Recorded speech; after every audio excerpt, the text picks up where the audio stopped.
Hey, welcome to Backwoods Gourmet. Today we're out here on Lake Toho trying to catch some speckled perch, or as you guys up north call them and out west call them, crappie. If we do, this will be catch, clean, and cook.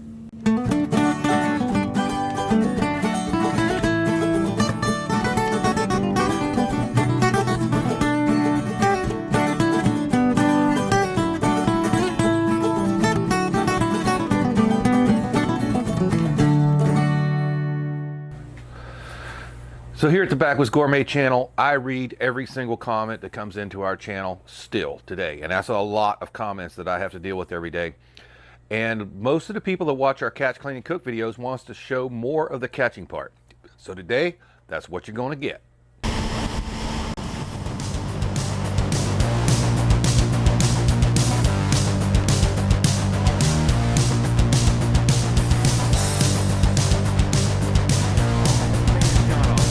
Nope, still on. Nope, off. On again.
Busting over here.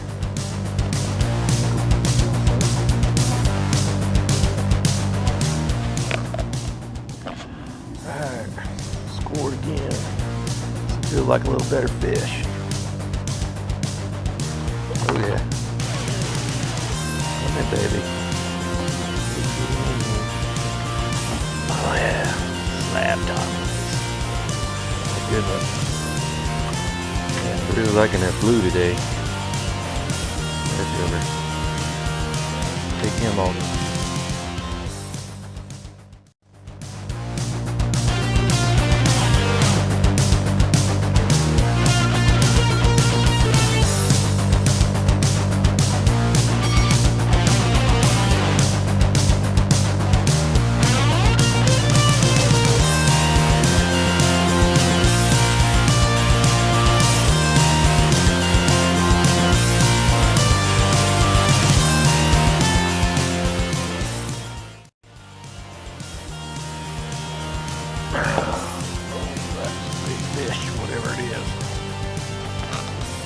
Bass.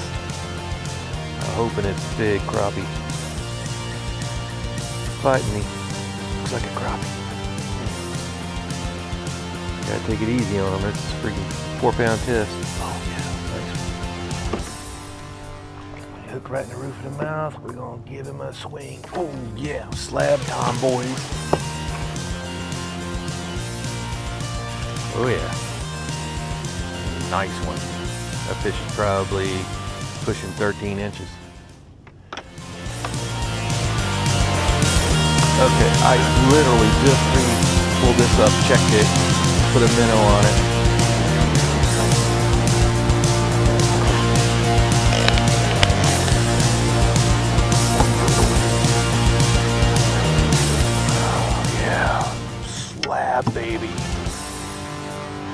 over a pound fish. Right there. Another one probably pushing 14. Take your jig back in the water. Look when you're on a fish. Now on your other pole.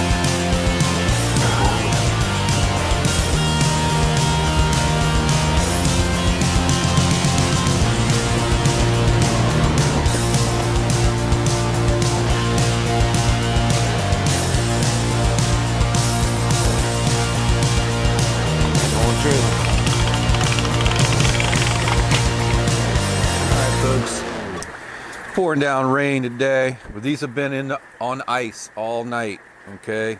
And they're super duper cold and nice and stiff.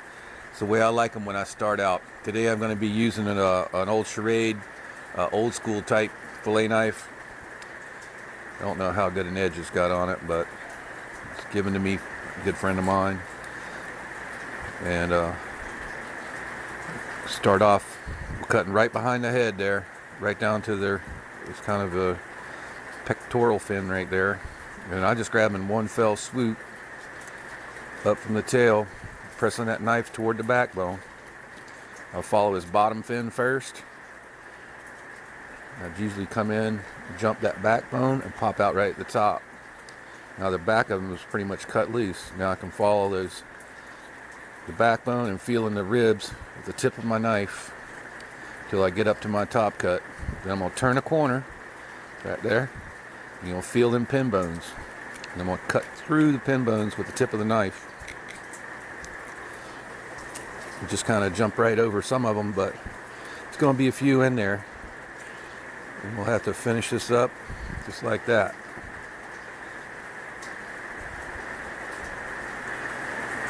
And flip them over.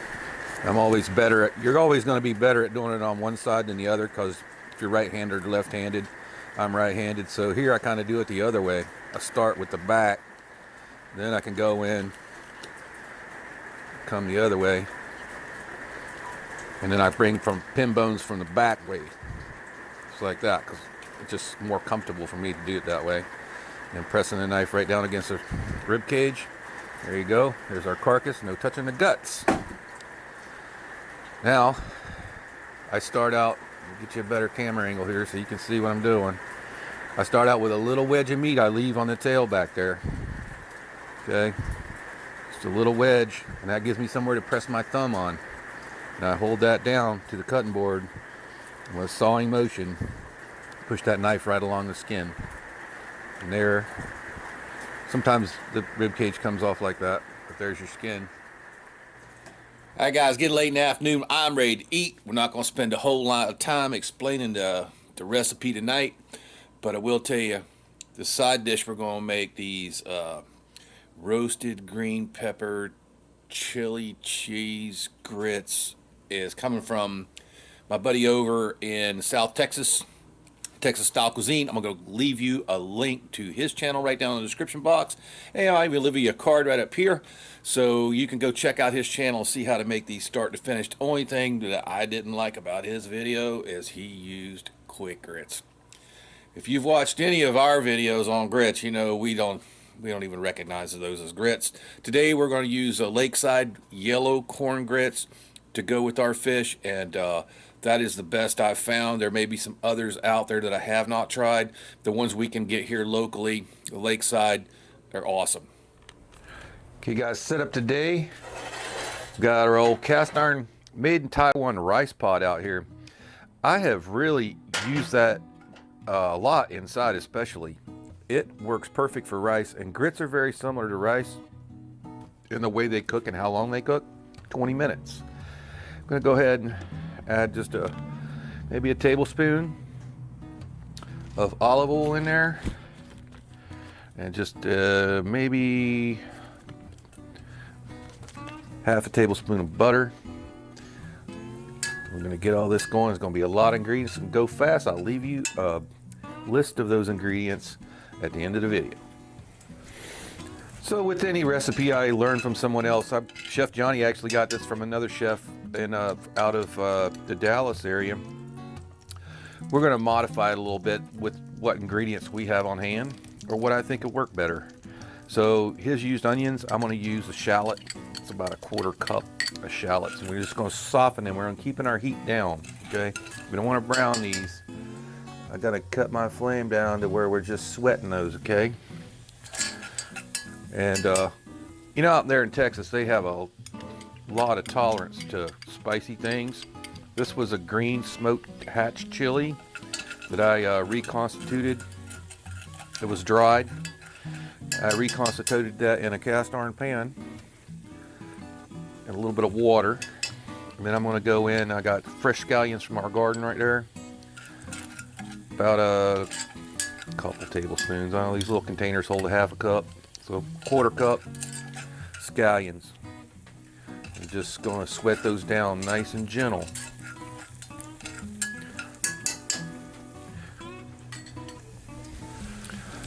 All right, those are getting going.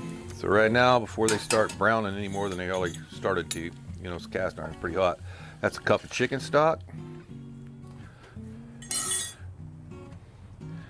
And a cup of milk. Now, if you're going to use those fake grits, like quick grits, use cream here, because they're only going to take 5 minutes to cook. With milk, it's going to take 20 minutes. Or with the regular grits, takes 20 minutes. So we'll start out a little thicker.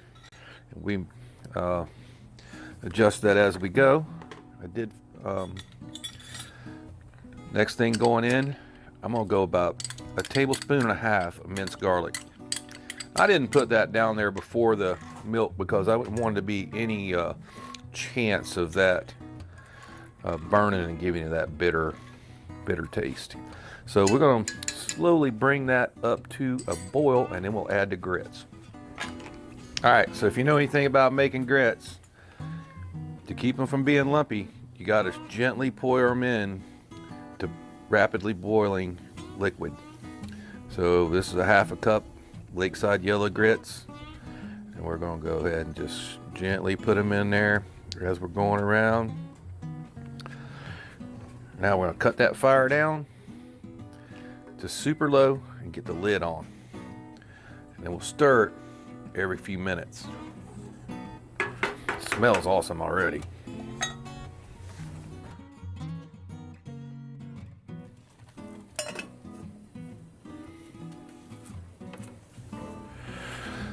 Okay, real quick, I'm going to show you how to do the final prep for the speck fillets.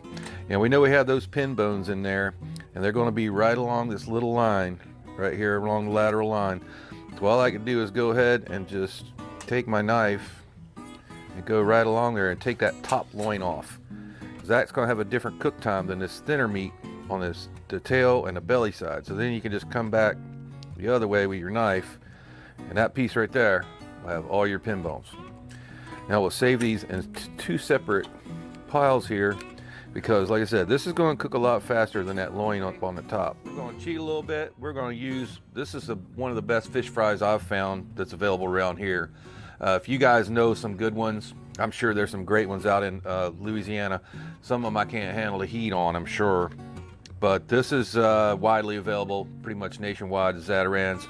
And this is the wonderful version. And you know, we don't like a lot of batter on our fish, you know, like our specks here. So this doesn't, a lot of it doesn't stick to it. So we're gonna go ahead and season these guys now, get some of this batter. We'll throw them in a Ziploc bag, give them a shake up. Be ready for the fry part. So if you're using a pre-seasoned fish fry, skip this part. Here, we're gonna use our favorite Seminole Swamp season, because this wonderful doesn't really have any seasoning in it.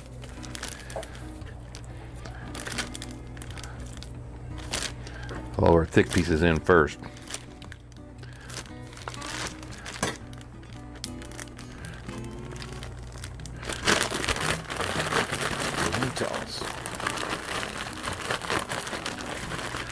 All right, we got us some oil going in. This is our new addition to our channel. This is a Field Company number 8 cast iron pan there. This is only its maybe 4th time we've used it. Actually used it for breakfast this morning, and it performed beautifully. The seasoning on that thing is taken really nicely. And of course it comes smooth from the factory.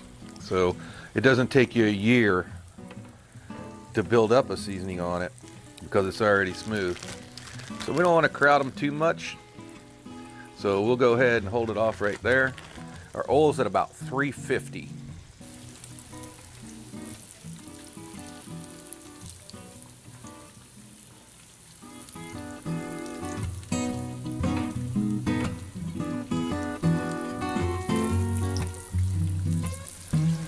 Alright guys, it's been 20 minutes. So last thing we need to do with these grits, go ahead and add cheese.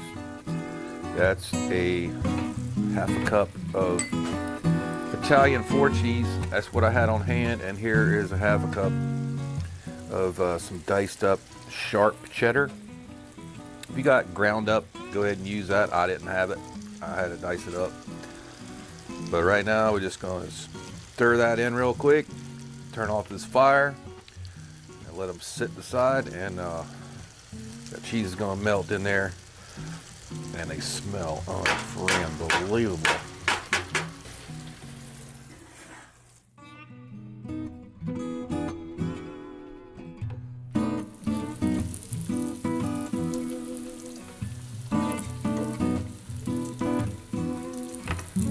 Alright guys, let's go ahead and plate this up backwoods gourmet style.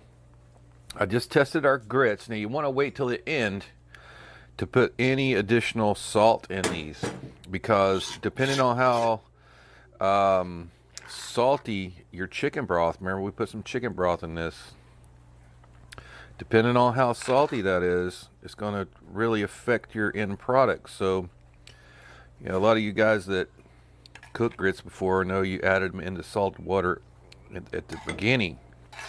We didn't do that here because we use that chicken broth. So I'm going to give that a nice pile. Man, you see that cheese. Oh my God. It's a nice pile of grits in the middle there. I'm going to come over with a nice loin plank of our fish and some of that crispy belly. Oh, really awesome.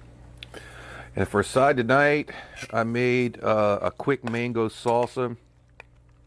If you guys want to us to show you how to do that, let me know down in the comments. It is really good with the fish and seafood, and it's super simple to make. I know there's probably 50 million other videos out there on how to make it.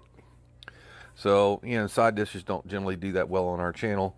So a little shake of Seminole Swamp right over the top. And there you go. That is catch, clean, and cook some crappie with some cheese and green chili grits mango salsa. Can't wait to dig into that.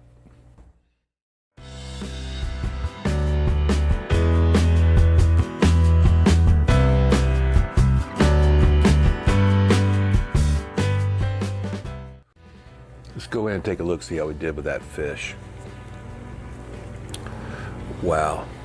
Moist on the inside, a little crunch on the outside. Can't do much better than that. So you guys are always asking us to taste our food. I don't know why. Got some of them crappie.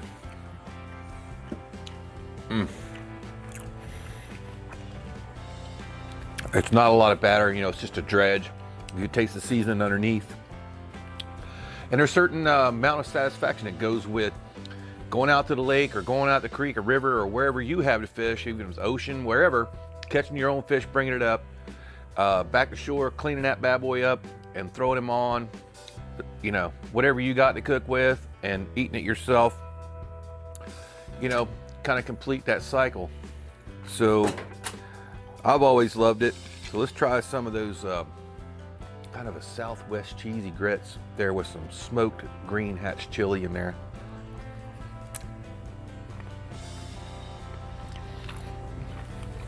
I tell you what, I've eaten a lot of grits in my life, and I've never eaten grits like that before. And then we got some of that homemade mango salsa. This is real simple to make, guys. And, you know, the acidity of that and the sweetness of the mango really helps to cut the fat of that fried fish very well, and that cheese and the grits. I think it's a perfect compliment. That's some good stuff right there. I don't care who you are.